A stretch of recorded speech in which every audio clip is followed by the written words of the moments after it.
As far as like getting around, because I know that's another kind of big pain point, not pain point, but just something to consider, because shipping your car isn't necessarily always financially a good idea, I guess, to Hawaii.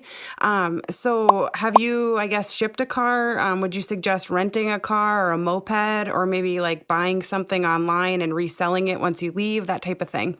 Yeah, you can do any of those. If you're taking a 6-month contract, maybe you want to ship your car. I'm going to ship my car over to the Big Island when I take my contract because it just makes the most sense for me.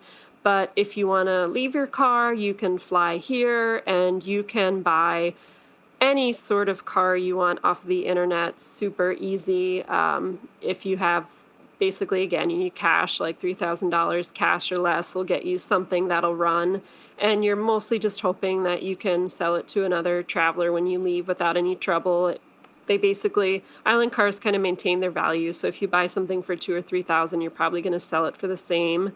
Or you can rent from any number of people on the islands. There are a lot of people who rent cars for like $400, $450 a month, which is not bad for a car rental. So you can do that. If you're in Oahu and any of the major medical centers too, you can bike, walk, or ride the bus to work and just rent a car on the weekends if you want to too. So there's a lot of different options for you.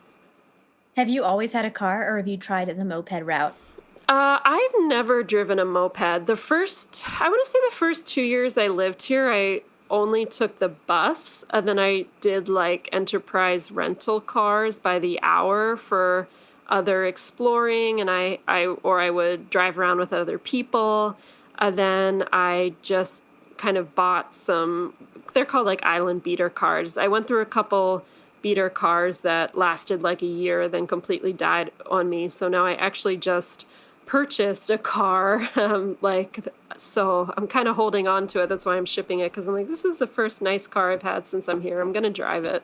Well, and I guess I never really thought about that. Like, even if you don't have transportation, like to and from your job, like you mentioned, being able to take the bus, I would assume that you would want to explore the heck out of the islands on your time off. So this might be a silly question, but like, are things like Uber and whatnot like accessible in Hawaii? And are those kind of like few and far between? In Oahu, Uber is everywhere. It varies on the other islands. I think it's on all the main islands now. For a while it wasn't. I think it's on all the main ones now. But yeah, like Uber is pretty much everywhere. It can be a little unreliable. Like if you get picked up in town and then dropped off at a hike in the middle of nowhere, you might have a hard time getting somebody to come out to get you. And I've kind of been like stuck in the rain, not being able to get an Uber, but it kind of always works out. Man, good to know. Things you wouldn't have to think about if you were on the mainland, I guess. Yeah. Crazy stuff.